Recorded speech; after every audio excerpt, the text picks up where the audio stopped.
Yan yun na, wala na kasi akong oras eh. Diretso na ako doon sa children's party. Lang ya, saan pamilya bang binubuhay mo? Wala, ako lang inaasahan sa amin eh. Yung tatay ko kasi, nagkaroon ng katarata sa mata.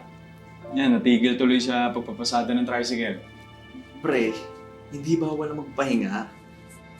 Pre, hindi pwedeng magpahinga ang breadwinner.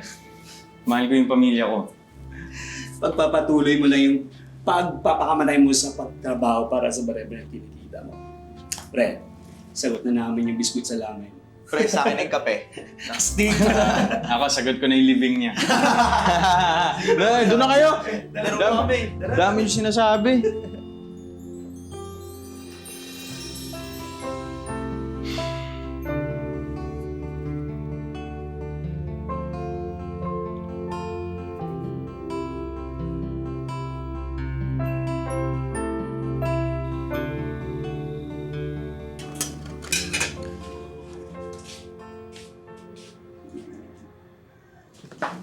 Sige na, kuha na. Thank you.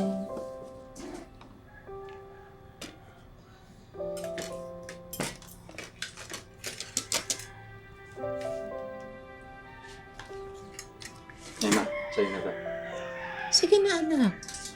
Hindi ma, okay lang, vegetarian ako.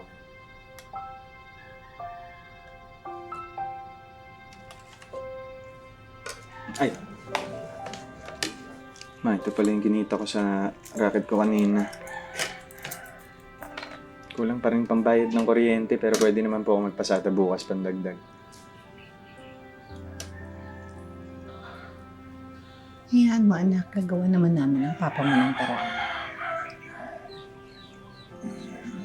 Maghahagilap na lang kami ng 5-6, anak. Lalo pa po tayo mababaon sa ganyan eh. Pasensya na. Wala pa akong maitulong.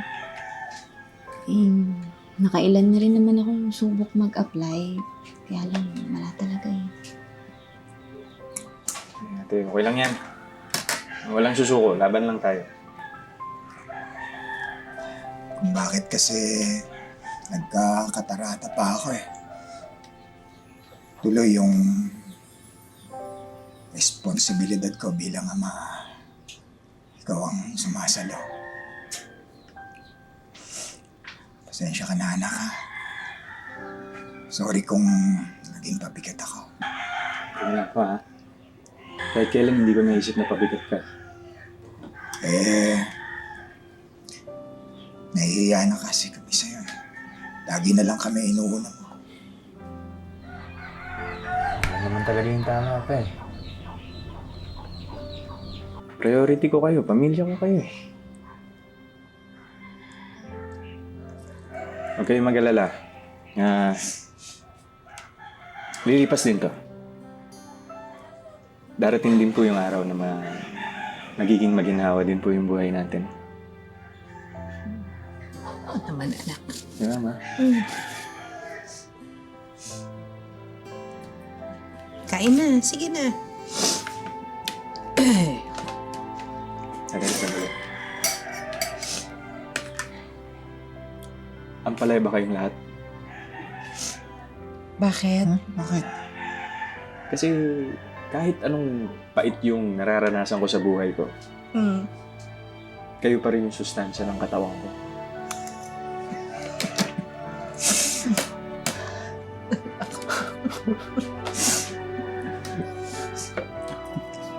Saklawan ba talaga racket mo, anak? Pwede ba last mo na yan, ha?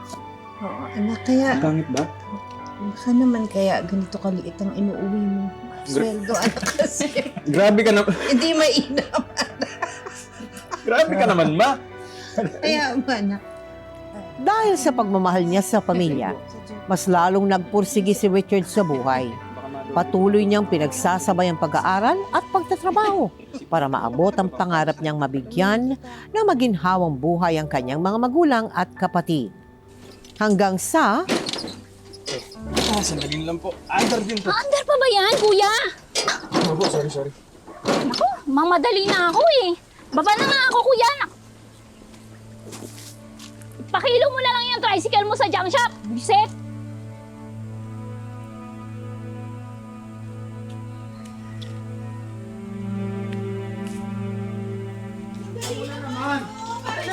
Gamit namin yan eh! Sandali lang. Huwag niyo naman po kaming palayasin ng ganito. Maawa naman po kayo sa amin. Wala Magbabayad kaming naman kami. matutuluyan. Hindi nyo ako madadaan sa paiyak-iyak nyo. Kung gusto nyo, magbayad kayo ng 2 buwang atraso nyo dito sa bahay at kung hindi kayo makakapagbayad, magharap na lang tayo kay Kapitan. Baka balasubas! Teka, wag niyo naman ho kami pagsalitaan ng ganyan. Di ba nagkausap na ho tayo na sa susunod na linggo na kami magbabayad? Hindi na nga ako makapaghintay dahil may kausap na ako na uupa dito sa bahay na to. Kaya lumayas na kayo. Bilisan nyo. Saan tayo tutuloy nito? Kapag paalis kayo, para kayo nagbubugaw ng langaw ah. Wala na maraming usapan pa. Magsialis na kayo ngayon na. Dalian nyo. Kaya wala kayong boyfriend eh. Sama-sama ng ugali nyo. Mukha kayong pera. Hoy! Mas mabuti nang magmukhang pera kaysa sa mga walang pera. Dalian nyo na. Umalis na kayo at damputin nyo na yan. Kung hindi, susunugin ko lahat yan. Dali! Naman po, eto na nga. Dali na kayo. Umalis na kayo. Hawakan yung nanay ko. Magsialis na kayo!